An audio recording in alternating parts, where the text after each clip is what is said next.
आज 10वीं कक्षा की चैप्टर फर्स्ट रियल नंबर्स वास्तविक संख्याएं।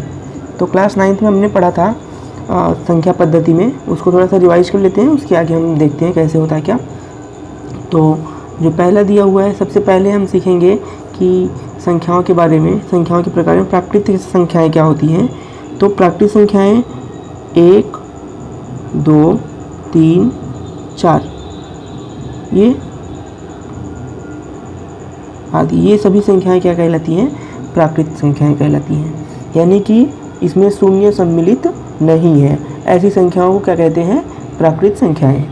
ठीक है, अगला देखते हैं पूर्ण संख्याएं। तो पूर्ण संख्याएं क्या होती हैं?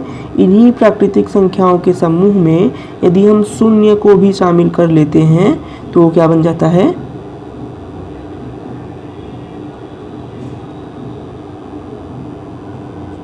पूर्ण संख्याएं। वो संख्या क्या बन जाती है? पूर्ण संख्याएं। यदि हम प्राकृतिक संख्याओं में शून्य को शामिल कर लें, उसके समूह में शून्य को यदि हम शामिल कर लेते हैं तो वो बन जाता है पूर्ण संख्याएं।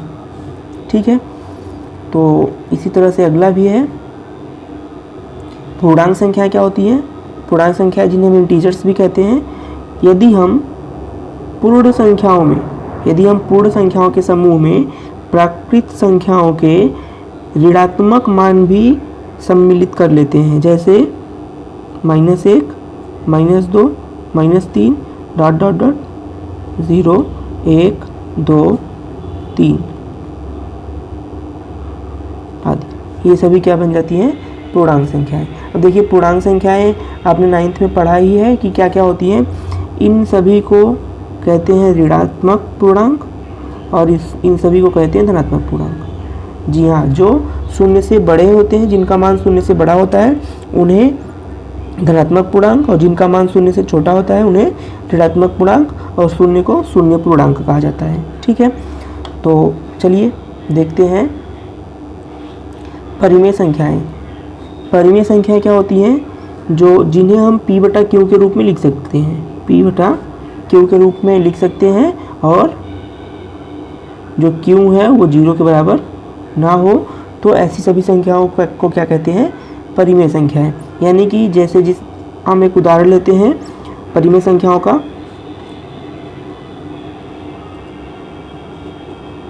1, 2, 7।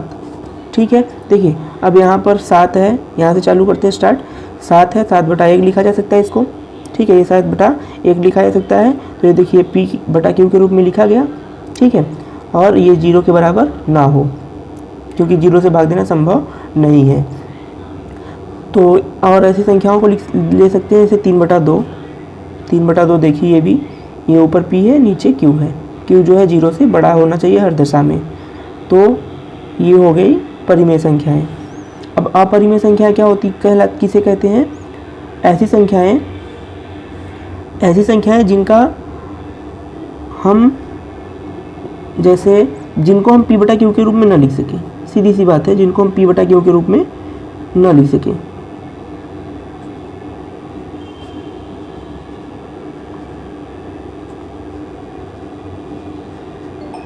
जिनको हम p/q के रूप में न लिख सकें, वे सभी संख्या क्या होती हैं? अपरिमेय संख्याएं। इसका कुछ उदाहरण देखते हैं। जैसे √3। देखिए, इसका हम एक परिभाषा और दे सकते हैं कि करड़े की सभी संख्याएं, यदि करड़े के अंदर उपस्थित संख्या पूर्ण वर्ग नहीं है तो वो सभी संख्याएं क्या कहलाएंगी? अपरिमेय संख्या कहलाएंगी। जैसे √3 देखिए, 3 एक पूर्ण वर्ग नहीं है, इसलिए क्या है? ये अपरिमेय संख्या। पूर्ण वर्ग क्या होता है? जैसे जिसका वर्गमूल लिया जाए तो उसका जो वर्गमूल आए वो एक पूर्ण संख्या हो। ठीक है, वो कैसी संख्या हो? एक पूर्ण संख्या हो, तो क्या कहलाएगी? और उसे हम कहते हैं पूर्ण वर्ग। जैसे मान लीजिए √16, √16। 16 एक पूर्ण संख्या है, जब इसका वर्गमूल लिया जाएगा तो 4 हो जाएगा, इसलिए ये क्या है? परिमेय संख्या। ये कौन सी संख्या है? इस ग्रुप में आएगा ये परिमेय संख्या में। ठीक है, तो ये अपरिमेय संख्या नहीं है। तो √3, अब आपके मन में एक विचार आ रहा होगा कि √3 को भी तो हम √3/1 लिख सकते हैं, लेकिन ये संभव नहीं है। ये संभव इसलिए नहीं है क्योंकि ये खुद ही पूरा नहीं है। किसी के जब हम बटे में 1 लगाते हैं, जैसे मान लीजिए 7/1 लगा दिया हमने, तो हमने ये इससे ये पता चल रहा है ये 7 का पूरा भाग है। लेकिन हम जब √3 में 1 लगाएंगे, √3 में जब हम 1 लगाएंगे तो √3 तो खुद ही पूरा नहीं है, √3 तो खुद ही पूरा नहीं है, इसका तो कुछ मान दशमलव में होता है और अनवसानी रूप का होता है, खुद ही पूरा नहीं है, तो उसमें 1 भाग क्या होगा, खुद का पूरा भाग नहीं दिखा रहा है, तो इस दशा में इसके बटे में हम 1 नहीं लिख सकते। और भी उदाहरण है, जैसे √7, √11, √2, ये सभी संख्याएं क्या हैं, अपरिमेय संख्याएं हैं। तो देखते हैं वास्तविक संख्याएं क्या होती हैं। वास्तविक संख्या जैसे मैंने यहाँ पर लिख दिया है, परिमेय तथा अपरिमेय संख्याओं के जो समूह को वास्तविक संख्याएं कहते हैं। ठीक है, यानी कि इन दोनों संख्याओं के समूह को, इनका जब समूहन होता है तो जो इनका जो समूह का नाम है वो क्या है, वास्तविक संख्या, यानी कि रियल नंबर। तो इन्हीं संख्याओं के बारे में हमको पढ़ना है इस क्लास में। चलिए स्टार्ट करते हैं। पहला है हमारा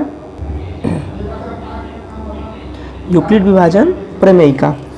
तो ये क्या होता है, सबसे पहले हम प्रमेयिका शब्द को क्लियर कर लेते हैं कि इसे ये क्या होता है। देखिए, प्रमेयिका वो होता है कि पहले कोई कथन कहा जा चुका होता है, यानी सिद्ध किया गया होता है, अब उसी का प्रयोग किसी दूसरे प्रश्न को हल करने के लिए किया जाता है, तो उसे कहते हैं प्रमेयिका। ठीक है, यानी कि यह एक सिद्ध किया हुआ कथन होता है, इसको अन्य कथन को सिद्ध करने में यूज किया जाता है, यानी कि प्रयोग किया जाता है। तो चलिए यहाँ पर इसका क्या करेंगे, यूक्लिड विभाजन क्या होता है, प्रमेयिका, उसको सीखते हैं हम। सबसे पहले हमको ये पता होता है कि दो संख्याएं यदि दो संख्याएं हों और उनमें एक संख्या बड़ी हो और एक संख्या छोटी हो, तो सीधी सी बातें होगी ही। अच्छा, इसके पहले थोड़ा सा यहाँ पर ये हम जानते ही हैं, एकदम स्पष्ट है, इसमें कोई दो राय नहीं है कि जब हम दो संख्याओं को भाग देते हैं तो शेषफल सदैव, जो शेष होता है वो सदैव 0 होगा, या तो 0 से बड़ा होगा, कभी 0 से छोटा यानी कि माइनस नहीं हो सकता। सही है ना। तो दो संख्याएं अब हम ले लेते हैं। पहली संख्या मान लीजिए हमने ले लिया 21, दूसरी संख्या हमने ले लिया 5। तो देखिए यहाँ पर 21 जो है वो 5 से बड़ा है, सीधी सी बात है, बड़ा है। अब देखिए यहाँ पर कि जब हम इनका भाग देंगे, भाग कैसे देंगे, 21 डिवाइडेड बाई 5, तो ये 4 बार जाएगा 20 और यहाँ पर बचेगा 1। ठीक है, अब ये क्या है, ये क्या है और ये क्या है। देखिए यहाँ पर ये शेषफल है, शेषफल यानी कि शेषफल 1 है। अब 1 जो है वो सदैव क्या होगा, 0 से बड़ा होगा और या तो 0 के बराबर भी हो सकता है। ठीक है, और जो ये शेषफल होगा वो सदैव भाजक से छोटा होगा। इसको बिल्कुल अच्छे से आप लोग समझ लीजिए। मैंने उदाहरण दिया है यूक्लिड विभाजन प्रमेयिका को समझने के लिए कि यदि हम दो संख्याएं लेते हैं, एक उसमें से बड़ी है तो छोटी है दूसरी, जब भाग लगाते हैं इनका तो जो शेषफल आता है वो शेषफल 0 से या तो बड़ा होगा या तो उसके बराबर होगा, और जो शेषफल होगा वो कभी भी भाजक से बड़ा नहीं हो सकता, हर दशा में इससे भाजक से ये छोटा ही रहेगा। ठीक है, तो आइए इसी उदाहरण के जरिए हम एक इसका सूत्र बनाते हैं और देखते हैं क्या होता है। कि जैसे अब हमने 21 और 5 लिया था, अब की बार हम कोई दूसरी संख्या, कोई दूसरा चर संख्या लेकर के देख लेते हैं। तो आइए अब की बार हम लेते हैं एक संख्या a है, मान लीजिए एक संख्या a है और दूसरी संख्या b है, और ये भी मान लीजिए कि जो a है वो b से बड़ा है। ठीक है, तो जब हम क्या करेंगे, a में जब हम b से भाग देंगे, छोटा है तो यही भाग लगे, यही भाजक होगा। तो जब हम भाग देंगे तो ये मान लीजिए कि q बार जाएगा। ठीक है, और इसका जो शेषफल आएगा वो आएगा r। ध्यान दीजिए, हमने a में b से भाग दिया, शेषफल भागफल q हुआ और शेषफल r हुआ। तो इसी चीज़ को यहाँ पर हम एक बार दर्शा देते हैं कि जो r होगा, r यानी कि शेषफल, रिमाइंडर, वो सदैव क्या होगा, 0 से बड़ा होगा या तो 0 के बराबर होगा। ठीक है, और जो r है वो कभी भी b से बड़ा नहीं हो सकता, यानी कि वो सदैव b से छोटा होगा। ठीक है, अतः यहाँ पर क्या हो जाएगा, a बराबर बी क्यू प्लस आर। ठीक है, अब देखिए यदि r शून्य हो जाए तो हम यहीं तक रुक जाएंगे और आगे हम यहाँ से देखेंगे कि यहाँ पर जो होगा जो हमारा r है वो सदैव 0 से क्या होगा, या तो बड़ा होगा या तो बराबर होगा, और ये सदैव क्या होगा, b से भी छोटा होगा। ठीक है, देखिए इसमें ये कथन लागू होता है, जो r है वो सदैव 0 से बड़ा होगा तो 0 के बराबर होगा, यानी कि ऋणात्मक नहीं होगा, और तथा ये जो r है वो b से भी हमेशा क्या होगा, छोटा होगा। देखिए अगला है यूक्लिड विभाजन एल्गोरिथ्म। अभी तक हमने प्रमेयिका देखा, अब देखते हैं एल्गोरिथ्म क्या होता है। तो सबसे पहले हम एल्गोरिथ्म को समझते हैं कि इसका मतलब क्या होता है। देखिए यहाँ पर मैंने सिर्फ एल्गोरिथ्म का स्पेलिंग लिखा है, इन बाकी का मैंने पहले ही लिख दिया था यूक्लिड डिवीज़न, यहाँ पर सिर्फ एल्गोरिथ्म हो जाएगा। तो देखिए एल्गोरिथ्म क्या होता है कि किसी भी समस्या को हल करने के लिए अपनाए गए स्टेप्स को एल्गोरिथ्म कहते हैं। जैसे जब हम कोई भाग देते हैं तो सबसे पहले कोई स्टेप करते हैं ना, जैसे जोड़ भी करते हैं तो स्टेप करते हैं, गुणा भी करते हैं तब भी स्टेप का फॉलो करते हैं।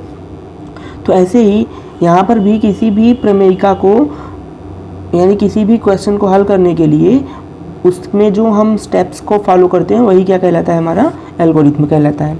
उदाहरण के लिए जैसे हमने क्या किया कि 21 में 5 से भाग दिया था, तो पहला स्टेप हमारा क्या था, फर्स्ट स्टेप क्या था, फर्स्ट स्टेप हमारा था कि 4 बार गया और फिर यहाँ पर क्या हो गया 20 और ये बचा 1। फिर सेकंड स्टेप क्या होगा, यहाँ पर हमने पॉइंट लिया, 0 बढ़ाया, फिर यहाँ पर 0 लगाया, फिर 2 और जा कर के 10 हुआ और शेषफल हो गया 0। तो ये होता है हमारा स्टेप, लेकिन ये यूक्लिड विभाजन एल्गोरिथ्म नहीं है। ठीक है, ये मैंने आपको सिर्फ एल्गोरिथ्म समझने के लिए बताया था। अब देखिए कि यूक्लिड विभाजन एल्गोरिथ्म क्या होता है। तो देखिए कि यूक्लिड विभाजन एल्गोरिथ्म क्या होता है। जैसे मैंने एल्गोरिथ्म का यहाँ पर परिभाषा लिख दिया है, तो आइए देखते हैं। कोई हम क्या करते हैं, दो संख्याएं लेते हैं, मान लीजिए एक a ले लिया और एक b ले लिया। a b से बड़ा है इस स्थिति में, तो हम जब क्या करेंगे a में b से भाग देंगे। ठीक है, तो भाग देंगे, मान लीजिए q बार गया और शेषफल कितना आ गया, r आ गया। ठीक है, तो हम यूक्लिड विभाजन क्या होता है जानते ही हैं कि जो a होगा वो बी क्यू प्लस आर होगा। ठीक है, और यदि मान लीजिए कि यहाँ पर ये शेषफल शून्य नहीं हुआ, ठीक है, शेषफल यहाँ पर शून्य नहीं हुआ, तो हमको अगला स्टेप करना पड़ेगा, यानी कि अब की बार हम क्या करेंगे कि आर में हम क्या करेंगे, बी में क्या करेंगे, भाग करेंगे। अब की बार हम देखिए पहले स्टेप में हमने क्या किया था, यूक्लिड विभाजन प्रमेयिका का यूज किया था। किसका किया था, यूक्लिड विभाजन प्रमेयिका का किया था, लेकिन शेषफल शून्य नहीं हुआ, इसलिए हम आगे भी करते जाएंगे। तो पहला स्टेप हमारा ये था, दूसरा स्टेप हमारा ये होगा, तो हम आर से बी में भाग करेंगे। तो मान लीजिए कि अब की बार जो आया हमारा आर को हम सी बार ले गए। ठीक है, और जब सी बार किया हमने तो देखा कि जो शेषफल आया वो था मान लीजिए कैपिटल आर। ठीक है, तो शेषफल जब कैपिटल आर आया तो मान लीजिए कि ये भी कि यहाँ पर ये शून्य हो गया। तो जब ये शून्य हो गया तो हम कह सकते हैं कि जो बी होगा वो R C plus capital R होगा, यानी कि आर शून्य हो गया तो आर से कोई मतलब नहीं है, बी बराबर क्या होगा, आर इंटू सी। ये अब देखिए यदि ये आर शून्य नहीं हुआ होता तो हम इसी प्रक्रिया को आगे तब तक बढ़ाते जाते हैं जब तक ये आर शून्य ना हो जाता। ठीक है, तो यही है यूक्लिड विभाजन एल्गोरिथम, मतलब यूक्लिड विभाजन प्रमेयिका का स्टेप क्या है कि यूक्लिड विभाजन प्रमेयिका को हम तब तक लागू करते जाएंगे जब तक कि शेषफल शून्य ना हो जाए। आइए एक उदाहरण के द्वारा एकदम स्पष्ट करते हैं। जैसा कि आप जानते ही हैं कि यूक्लिड विभाजन प्रमेय का प्रयोग हम दो संख्याओं या दो से अधिक संख्याओं का म स ज्ञात करने के लिए करते हैं। म स जिसको हम HCF कहते हैं। तो आइए क्वेश्चन में कहा है कि 1656 और 4025 का HCF यूक्लिड विभाजन एल्गोरिथम का प्रयोग करके ज्ञात कीजिए। देखिए मैंने इसको शॉर्ट में लिखा है। तो सबसे पहले हम देखेंगे कि जो ये है 4025 है वो 1656 से क्या है, बड़ा है। तो ये क्या होगा, भाजक, और ये होगा भाज्य। तो ये हो जाएगा हमारा यहाँ पर 4025 और इसमें भाग लगाएंगे हम 1656 से। तो जब हम भाग करेंगे तो 2 बार जाएगा पहली दिशा में, ये हो जाएगा 3312। आप करके चेक करिएगा। शेष जो यहाँ पर शेषफल बचेगा वो बचेगा 713। देखिए यहाँ पर शून्य नहीं हुआ शेषफल। अब क्या करेंगे हम, जो हमारा भाजक था उसी को क्या कर देंगे, हम भाज्य बना देंगे, यानी 1656 को। अब देखिए जब हम इसको बनाएंगे तो 2 बार जाएगा और आएगा हमारे पास 1426। ठीक है, घटाने पर आएगा ये 0, 3 और ये आएगा 2। देखिए अभी भी शेषफल शून्य नहीं हुआ, तो अभी भी हम क्या करेंगे, अगला स्टेप करेंगे। तो अब की बार ये भाजक था तो ये क्या बन जाएगा, भाज्य बन जाएगा 713। ये जब गुणा करेंगे तो 3 बार जाएगा, चेक करेंगे तो यहाँ पर हो जाएगा 690। ठीक है, तो 690 हो जाएगा। अब शेषफल बचेगा कितना, 23। देखिए शेषफल अभी भी शून्य नहीं हुआ है। अब की बार क्या करेंगे, हम इस भाजक को हम भाज्य बना देंगे 230 को। जब इसको शेष बना देंगे भाज्य हम, ये बन जाएगा भाजक, 10 बार जाएगा और हो जाएगा 230, यानी एक बार ले जाएंगे फिर 0 बार ले जाएंगे, ये हो जाएगा 230। तो ये शेषफल आ गया 0। शेषफल आ गया 0। तो आखिरी का यानी अंत का जो भाजक होता है वही इन दोनों संख्याओं का म स कहलाता है, यानी कि HCF कहलाता है। हम यहाँ पर लिखेंगे अतः